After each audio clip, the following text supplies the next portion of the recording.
في كوكبنا كتير من الأبناء الأسطورية اللي لا عارفين إزاي اتبنت أو إزاي شيدوها، وفي أماكن كتير على الأرض هنلاقي هياكل أسطورية حية موجودة قدام عيوننا، وفي منها اللي مستحيل إننا نعيد بناؤه من جديد رغم وجود التقنيات الحديثة. أبنية لوقتنا ده حيرت العلماء والباحثين، مش عشان جمالها ولا تصميمها، ليه؟ عشان تقل وزنها. في الأبنية التاريخية اللي هنتكلم عنها النهاردة كل حجر منها بيوزن عشرات الأطنان، وفي منهم اللي اتبنى فوق تلال أو جبال، وفي منهم اللي وصل لارتفاعات عالية جدا رغم إنها اتبنت في عصر ما فيهوش رافعات أو محركات أو آلات بناء حديثة. وظهر كتير من الأسئلة على الأبنية التاريخية، ليه بنوها ولأي غرض استخدموها؟ لكن السؤال الأهم هو ازاي كانوا بيرفعوا الحجارة اللي وزنها بيوصل لعشرات الأطنان للارتفاعات دي كلها. احنا هنا ما بنتكلمش عن حجارة صغيرة تم تجميعها ورصها جنب بعض، لا، دي قطعة كاملة بتوصل لأطنان. ظهر كتير من النظريات والأساطير حوالين الأبنية التاريخية عن ازاي اتبنت، لكن ولا واحد منهم قدر يثبت نظريته. هنحاول النهاردة ناخد لفة حوالين كوكبنا وناخد أشهر المعالم التاريخية ونتكلم عنها. موضوعنا النهاردة هيخليك تعيد تفكيرك في حاجات كتير انت كنت تعرفها وحاجات كتير انت ما تعرفهاش، وهنا عشان نعرف الحكاية يبقى نرجع للبداية. السلام عليكم، معاكم أحمد جابر وأهلا بيكم في قناتي حكاية مريبة، وأتمنى لو المحتوى عجبك إنك تشترك في القناة وتفعل زر الجرس عشان يوصلك إشعار بأي فيديو جديد. ويلا بينا نبتدي قصتنا.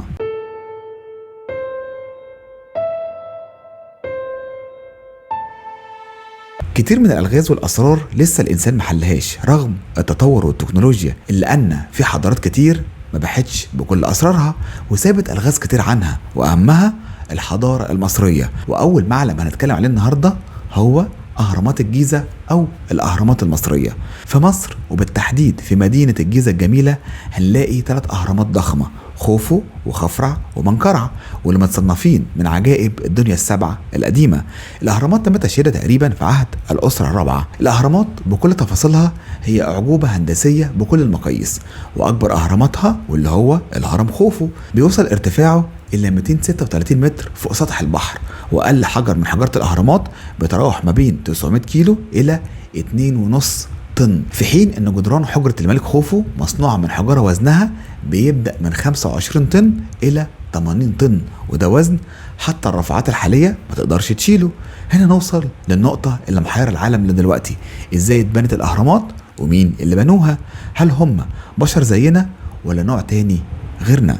واول شيء ممكن يخطر في بالنا هو ان العبيد هم اللي بنوا الاهرامات، ورغم كل المراجع والكتب بتقول ان اللي بنى الاهرامات هم كانوا عمال ومهندسين محترفين اتدفع عليهم المال مقابل العمل، وان كل من شارك في بناء الاهرامات كان ليه تقدير واحترام كبير من الفرعون، وكان ليهم مكانة خاصة عند المصريين لدرجة ان تم تخصيص مقبرة خاصة ليهم جنب الاهرامات.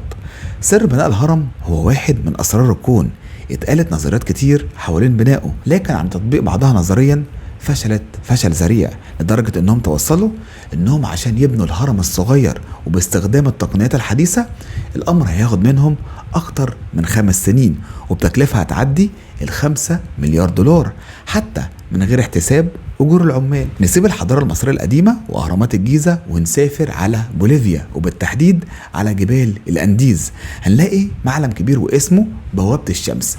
بوابة الشمس هو عبارة عن بوابة حجرية ضخمة جدا بنتها حضارة اسمها التيوناكو في سنة 500 ميلادية. بوابة الشمس متصممة انها تواجه الشمس لما بتشرق من جميع زواياها. اتبنت البوابة فوق مكان بيرتفع تقريبا 3800 متر فوق سطح البحر، وطولها تقريبا قرابة 3 متر، وعرضها تقريبا قرابة 4 متر. والأغرب إنها كلها على بعضها حتة واحدة أو كتلة واحدة، مش مجرد كام حجارة مرصوصة جنب بعضها. ليه؟ اللغز في البوابة مش في وزنها اللي بيعدي 10 طن، لكن اللغز هو إن البوابة كانت بالأصل موجودة بمكان قريب من شط البحر، وتم نقلها لأعلى مكان فوق سلسلة جبال الأنديز، واللي وصلت لارتفاع 3825 متر. هنا اللغز الكبير، ازاي نقلوا بوابة حجرية وزنها فوق 10 طن كل المسافة دي في حضارة لا يذكر ليها شيء من الاختراعات. يعني ناس كانوا عايشين على الفطرة وعلى باب الله، لا بيصنعوا ولا بيخترعوا وماشيين في نور الله. ازاي قدروا ينقلوا بوابة بالوزن ده؟ نسيب بوليفيا ونطير على جزيرة صغيرة في قلب البحر وموجودة في منطقة اسمها اوقيانوسيا. واللغز الغريب اللي هنتكلم عنه هي مدينة نان مادول، ودي موجودة في جزيرة اسمها بونبي في دولة اسمها ماكرونيزيا. وهناك على الجزيرة الغريبة في مدينة قديمة مبنية على شط البحر، وبالتحليل والاستنتاجات توصلوا انها اتبنت في سنة 200 قبل الميلاد. المدينة مبنية ومتصممة بالكامل من الحجارة بتصميم هندسي بيشبه جذوع الشجر. حجارة الأساس منحوتة بشكل بيشبه جذوع الشجر، وكل حجر في المدينة على شكل مكعب وزنه بيوصل ل2.5 طن. اما بقى حجارة الاساس اللي على شبه الجذوع بتوزن تقريبا 15 طن لوحدها. المدينة الغريبة دي ادهشت كل من شافها من مهندسين او متخصصين، وكان من المستحيل ان الشعب الاصلي للمدينة هو اللي بناها. وكان يقال انه وصل مرة فريق من المستكشفين الاوروبيين للجزيرة وقعد مع سكان الجزيرة اللي كان عددهم لا يتعدى 1000 نسمة، واللي لقوهم عايشين على البساطة وحتى ما اكتشفوش ازاي يصهروا الحديد. سألوهم عن المدينة ومن اللي بناها، وكان ردهم ان المدينه من ساعه ما اتوجدت اجدادنا قالوا لنا ان في عمالقه كانوا بيركبوا مراكب ضخمه وكانوا بيستخدموا سحر غريب كان بيخلي الاحجار التقيله تطفو على الهواء، وان العمالقه ركاب المراكب هم اللي قاموا ببنائها. نسيب مدينه نان مادول ونطير على قلعه حلب في مدينه حلب بسوريا الجميله. في حلب السوريه فيها واحدة من أقدم قلاع العالم وهي قلعة حلب، وبحسب كتب التاريخ الحديثة فإن القلعة اتبنت في عهد صلاح الدين، لكن في الحقيقة هي إن القلعة بيعود تاريخ بنائها لأكثر من 4000 سنة، وبالتحديد في العام 1800 قبل الميلاد، وهي كانت كمعبد للآلهة. وكان إله المعبد ساعتها هو إله الحرب والرعد والعواصف عند الأرمنيين. وبعدها فترة وبالتحديد في القرن الثالث قبل الميلاد شاف الملك السلوقي نكتور الأول المعبد وأعجب بيه وقرر إنه يحوله إلى قلعة عسكرية. نكتور الأول ما قدرش يغير أي شيء في المعبد غير إنه حفر خندق حوالين القلعة وجهزها عسكريا، لأن كانت جدران المعبد تقيلة جدا بحيث إنه ملقاش إنها تحتاج ترميم أو تقوية. معبد أو قلعة حلب رغم عمرها إلا أنها صمدت ضد حروب الأشوريين والفرس والزلازل اللي شافتها حلب عبر تاريخها الطويل، ورغم كل ده صمدت لأكثر من 1500 سنة قبل ما يشوفها الملك نكتور ويندهش من قوتها. حجارة الأساس وبعد جدران القلعة وجدران القبو عمرهم أكثر من 4000 سنة، وإلى وقتنا ده ما اتغيرتش إطلاقا، وده مش لقوتها، لا ده لتقل وزنها. ورغم كل من ملك القلعة ما قدرش يغير من شكلها. الشيء المثير للغرابة والدهشة هو ان المعبد اتبنى على هضبة ارتفاعها تقريبا 40 متر. الغرابة هنا ازاي قدروا يرفعوا احجار بتوزن اطنان للارتفاع ده، والى وقتنا الحالي الامر مجهول ومش معروف ازاي حجارة وزنها اطنان يرفعوها للارتفاع ده. ونسافر من سوريا الجميلة ونوصل إلى الولايات المتحدة الأمريكية وبالتحديد في مدينة ميامي بولاية فلوريدا. وهناك هنلاقي قلعة اسمها قلعة المرجان، وده معلم سياحي بناه المهندس الأمريكي إدوارد ليدسكانين. كورال كاستل أو قلعة المرجان هي عبارة عن مجموعة من الصخور من حجر الجير منحوتة على أشكال نباتات بحرية وشوية أشكال تانية غريبة، ووزن كل الصخور اللي موجودة تقريبا 1100 طن. إدوارد خد 28 سنة في نحت وتركيب كل الصخور اللي موجودة قدامكم، واتفتحت رسميا سنة 1920. طيب ايه المثير في الموضوع؟ المثير ان ادوارد بنى القلعة دي بايديه الاتنين ومن غير مساعدة من اي حد ومن غير ما يستخدم اي آلة معاه. الغريب ان في بعض الصخور وزنها بيوصل ل 28 طن وفي منها وزنه 58 طن.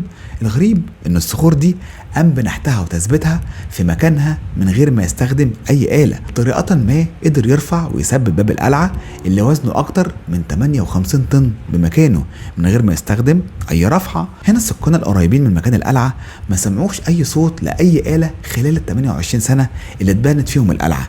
ده حتى ادوارد رفض وما سمحش لاي شخص انه يساعده او حتى يشوفه وهو بيشتغل فيها، لدرجة انه كان بينام بالنهار ويشتغل بالليل عشان محدش يعرف هو بيشتغل ازاي. ادوارد كان حريص جدا على سرية الطريقة اللي مكنته من تحريك احجار وزنها عشرات الاطنان من مكان للتاني من غير ما يستخدم اي وسيلة مساعدة.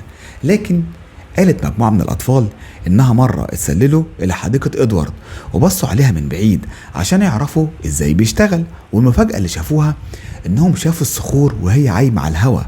الغريب في الأمر وبعد مرور سنين كتير بتفتيش المكان ما عثروش على أي أدوات ممكن تفهمنا إزاي بنى القلعة، واللي لقوه بعض من الأدوات الموسيقية، وإلى وقتنا الحالي طريقة بناء المعلم السياحي غير معلوم وحير كتير من العلماء والمهندسين.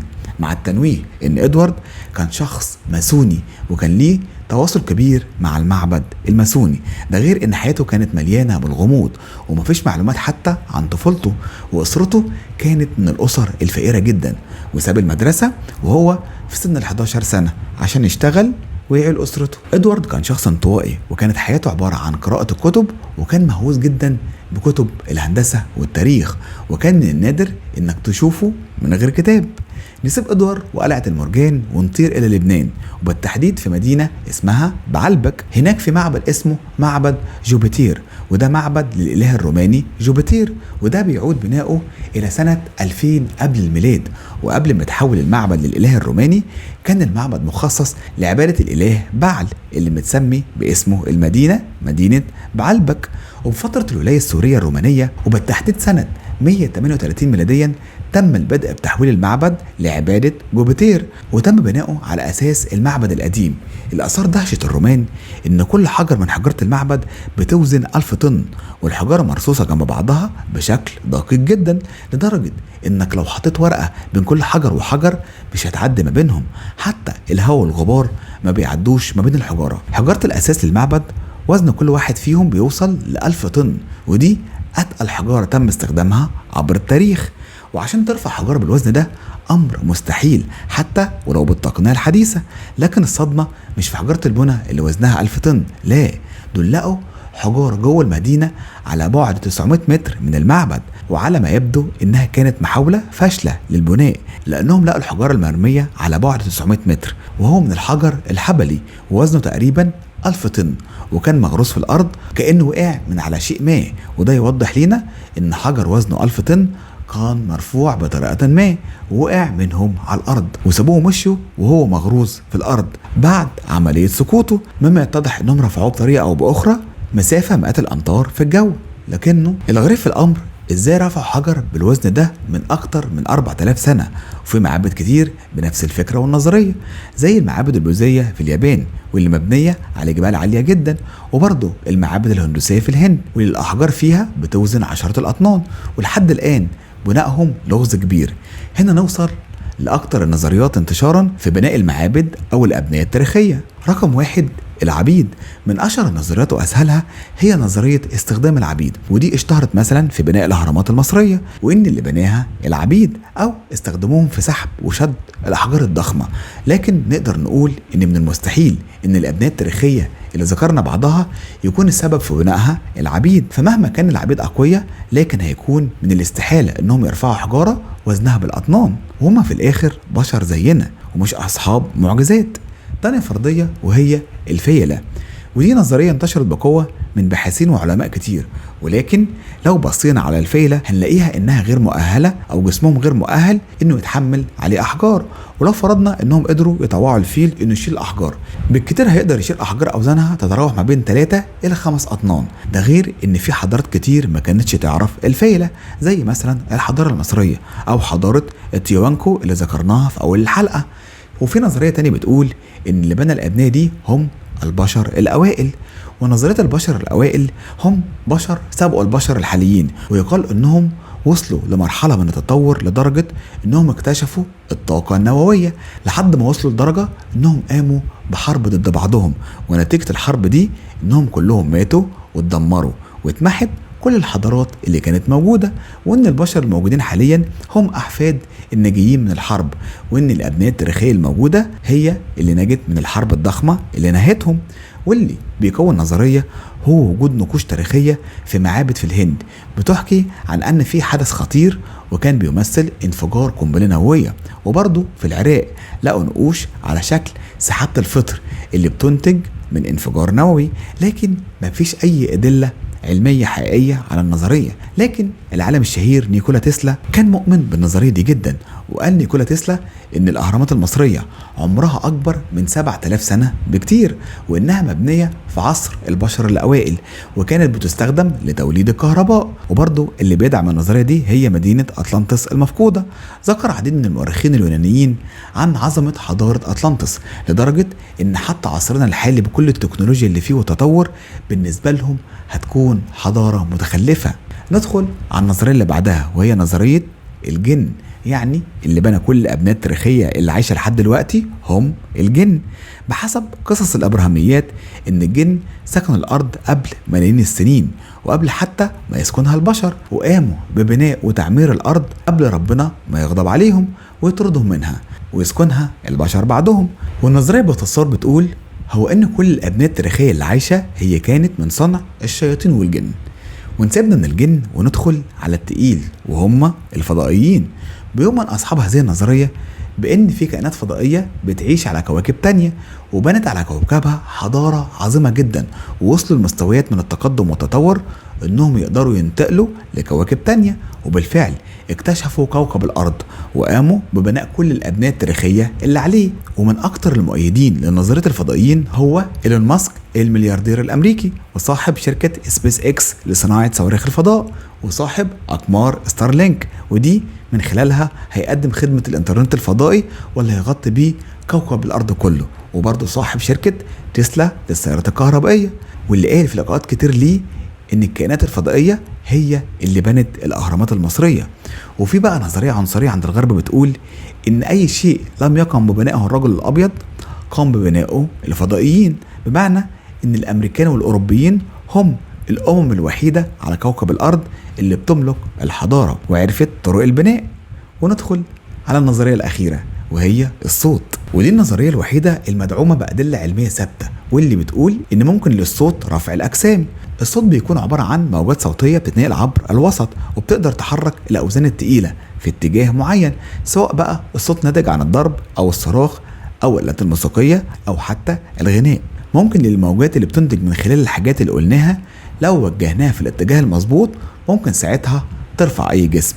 وفي بعض من الحضارات التاريخية اكتشفت طريقة لرفع الأجسام التقيلة عن طريق الصوت واستخدمتها في بناء الأبنية الضخمة، والطريقة دي معروفة باسم ساوند ليفل تيتشن. والطريقة دي لسه تستخدم لحد دلوقتي كطقوس سرية عند الرهبان البوذيين في نيبال والتبت، وفي تدريبات بيقوم بيها الرهبان اسمها غناء الحنجرة. وفي التدريب ده بيغنوا بصوت غليظ وبيبدأوا ساعتها بالارتفاع عن الأرض تدريجيا.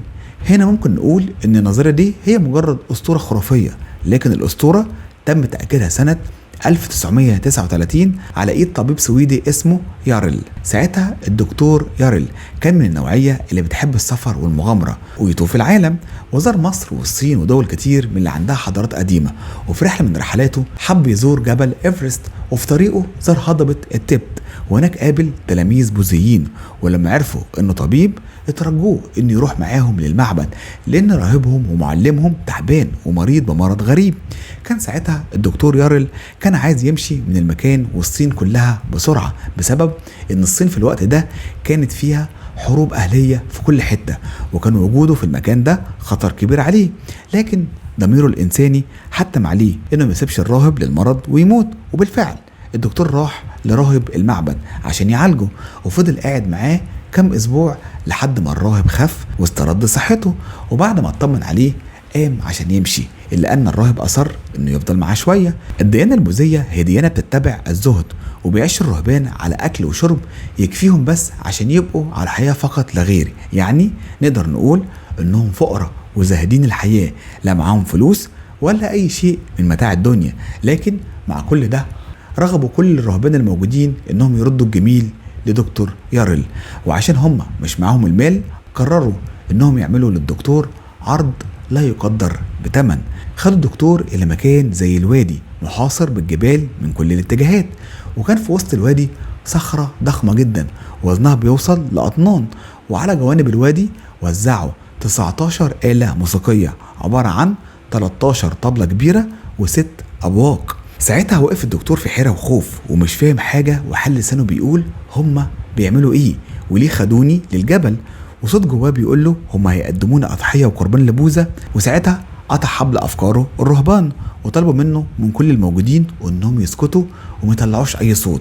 وهنا الالات بدات بالعزف وبدا الرهبان بالغنى، وبعد ال4 دقايق ابتدوا الطبالين يعلوا من صوت ضرباتهم. وهنا حصل اللي الدكتور ما كانش مصدق اللي شايفه بعينيه.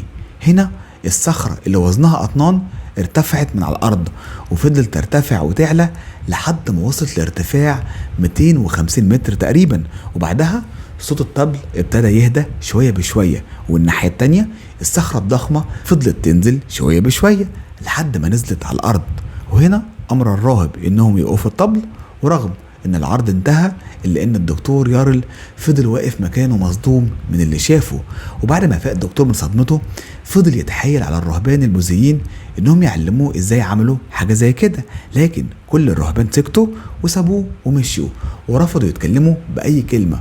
وبعد ما الدكتور بحث في الموضوع عرف انه تعبد ديني شديد السريه عند البوذيين، ومارس البوذيين الطقس ده من مئات السنين، وهو تعبد شديد السريه وما بيسمحش لاي شخص ان يشوفه او يعرفه او حتى يشارك فيه.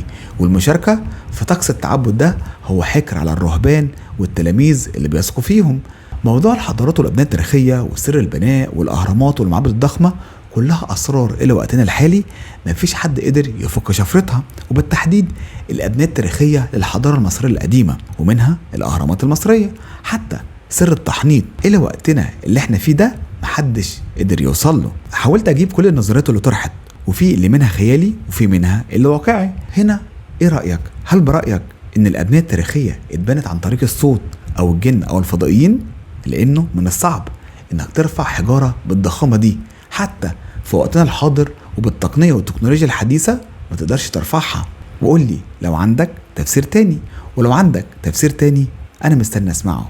وبما اننا بنتكلم عن التاريخ والفضائيين، يبقى اللي هيظهر قدامكم دلوقتي هو فيديو عن خروج يأجوج ومأجوج، وهل فعلا نهاية العالم قربت ولا لسه شوية؟ كل ده ممكن تعرفه لو اتفرجت على الفيديو اللي ظهر قدامك. وبهنا اقول لكم انتظروني في قصة جديدة وحكاية مريبة، وكان معاكم احمد جابر.